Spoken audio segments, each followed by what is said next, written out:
Hi everyone, आशा है आप लोग ठीक ठाक होंगे। तो स्टूडेंट्स, आपने देखा कि सीबीएसई ने रिज़ल्ट दिया क्लास 10th का, तो इसमें बहुत सारे स्टूडेंट संतुष्ट हैं अपने रिज़ल्ट से और बहुत सारे लोग असंतुष्ट हैं। तो वैसे स्टूडेंट जो अपने रिज़ल्ट से असंतुष्ट हैं, इसके लिए काफ़ी शोर शराबा भी हुआ था, जिसके कारण सीबीएसई ने बहुत सारे नियम लागू किए। आपने एक देखा भी होगा कि एक कंप्लेन के लिए, यानी अगर आपका रिज़ल्ट सही नहीं है तो आप कंप्लेन कर सकते हैं। उसके लिए एक 3 तरह का टाइप दिया गया कंप्लेन का, जिसको करने के बाद अगर आप वैलिड हैं तो आपके मार्क्स को बढ़ाया जाएगा। लेकिन ध्यान देने वाली बात यह है कि 10th के स्टूडेंट्स के लिए वो नहीं है, वो 12th के स्टूडेंट्स के लिए है। लेकिन 10th के स्टूडेंट कन्फ्यूज है क्या वो उनके लिए है। दूसरी बात अगर हम लोग करते हैं कि एक एग्ज़ाम का डेट इशू किया गया है, जो कि आप लोग को पता होगा, सीबीएसई ने अपने वेबसाइट पे लोड भी कर दिया है। तो क्या वो 10th का जो एग्ज़ाम है वो मतलब किन के लिए है? सोचने वाली बात है, किन के लिए है। और भी बहुत तरह के लोगों के माइंड में कन्फ्यूज़न, स्टूडेंट्स के माइंड में कन्फ्यूज़न है। तो मैं आपको बता दूं, इसमें बहुत बड़ा रिस्क आपको लेना पड़ सकता है। वैसे स्टूडेंट्स जो फेल है किसी सब्जेक्ट में, 10th में किसी सब्जेक्ट में फेल है, ध्यान से सुनिएगा, वैसे स्टूडेंट्स जो किसी सब्जेक्ट में फेल कर गए हैं, वैसे स्टूडेंट्स ही कंपार्टमेंटल, यानी जो भी आपका लिस्ट दिया गया है उसमें से किसी एक सब्जेक्ट का एग्ज़ाम या जिसमें फेल हुए उसमें दे सकते हैं, ठीक है। लेकिन वैसे स्टूडेंट्स जिनको मार्क्स को इम्प्रूव करना है, यानी इम्प्रूवमेंट एग्ज़ाम अगर देना चाहते हैं, तो उनके लिए एक समस्या ये है कि उनको सारे के सारे पेपर्स देने पड़ेंगे। कोई एक सब्जेक्ट, 2 सब्जेक्ट नहीं दे सकते हैं, उनके वो सारे के सारे पेपर्स देने पड़ेंगे। तो फैसला आपके हाथ में है कि आपको करना क्या है।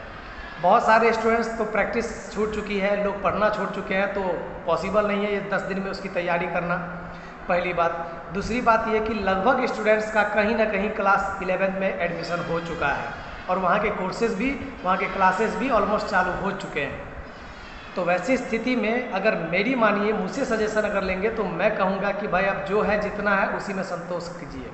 क्यों? क्योंकि आप ही देखिए ना कि जो सीबीएसई बोर्ड है वो 12th वाले को वैल्यू दे रहा है, 10th वाले को नहीं दे रहा है। और इसके पीछे रीज़न ये हो जाता है कि जो 10th का जो सर्टिफिकेट है ना, अभी के समय में बस इतना समझ लीजिए कि वो बस आपका डेट ऑफ बर्थ सर्टिफिकेट है आपके नेम के लिए। फ्यूचर में कोई भी वैकेंसी भरेंगे या लोग भरते हैं, पूछ लीजिएगा, वो आप में उतना ही आपको बताया जाएगा कि जो 10th का सर्टिफिकेट है उसका उसी के हिसाब से आपको इन्फॉर्मेशन भरना है। नेम और डेट ऑफ बर्थ आपके 10th के सर्टिफिकेट के हिसाब से होना चाहिए। एक ही बस मेरे नज़र में तो एक ही 2 वैकेंसी है, खास करके अगर देख लिया जाए तो जो जीडी का जो होता है वैकेंसी, इंडिया पोस्ट का, उसमें बस 10th का ज़्यादा वैल्यू ले रहा है। बाद बाकी जो कि मुझे लगता है कि फ्यूचर में वो भी नहीं रहेगा, वो 12th पर भी आ ही जाएगा, ठीक है। तो 10th का जो सर्टिफिकेट, जो मार्क्स है, उसका वैल्यू अगर देखा जाए तो बस एक सर्टिफिकेट आपका नेम और डेट ऑफ बर्थ सर्टिफिकेट के लिए वैलिड है, मेन है आपका 12th। तो मैं कहूँगा कि आप समय मेहनत कुछ बर्बाद ना करें, आप लोग 11th 12th में ही जमकर मेहनत करें और 12th का रिज़ल्ट अच्छा से अच्छा लेकर आएँ। और आगे डरने की कोई ज़रूरत नहीं है, कोविड अब आने वाला नहीं है, ठीक है। ऑलमोस्ट हमारा बहुत बड़ा आबादी वैक्सीनेटेड हो चुका है और इम्यूनिटी भी बहुत अच्छे मात्रा में जो है लोगों में आ चुका है, तो डरने की ज़रूरत नहीं है। अब ऐसी स्थिति ऊपर वाले की कृपा से नहीं आनी चाहिए। और ऊपर वाले क्या करेंगे, करना आप लोग को होगा, आप लोग को बस सावधानी बरतनी होगी। तो आप लोग सोच लीजिए कि आप लोग को क्या फ़ैसला लेना है। आप लोग के लिए बस एक ही ऑप्शन है, दूसरा कोई ऑप्शन नहीं है 10th वाले के लिए। वो क्या? तो बस एग्ज़ाम। और एग्ज़ाम में भी क्या, तो जो स्टूडेंट फेल है किसी सब्जेक्ट में, वो उस सब्जेक्ट का कंपार्टमेंट एग्ज़ाम दे सकते हैं। और जो बस अपने मार्क्स को इम्प्रूव करवाने के लिए एग्ज़ाम देना चाहते हैं, उनको सारा का सारा पेपर देना पड़ेगा। अब सोच लीजिए कि आपको क्या करना है, और जो भी फैसला लीजिएगा सही लीजिएगा। आपके पता चलेगा कि आप एग्ज़ाम दे रहे हैं मार्क्स इंप्रूवमेंट के लिए और आपका मार्क्स डिक्रीज ना हो जाए।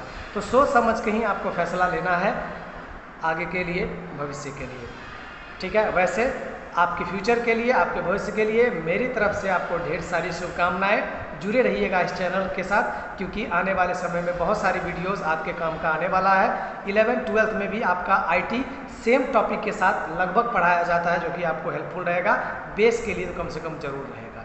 आने वाले समय में बहुत कुछ इसमें एक्स्ट्रा आएगा भी, तो आप लोग जुड़े रहिएगा, साथ नहीं छोड़ना है मेरा और इस चैनल का भी, ठीक है। तो जो भी आप लोगों को कुछ कन्फ्यूज़न हो तो आप लोग कमेंट सेक्शन में नीचे दे सकते हैं, मैं कोशिश करूँगा उसका जवाब दूँ। धन्यवाद।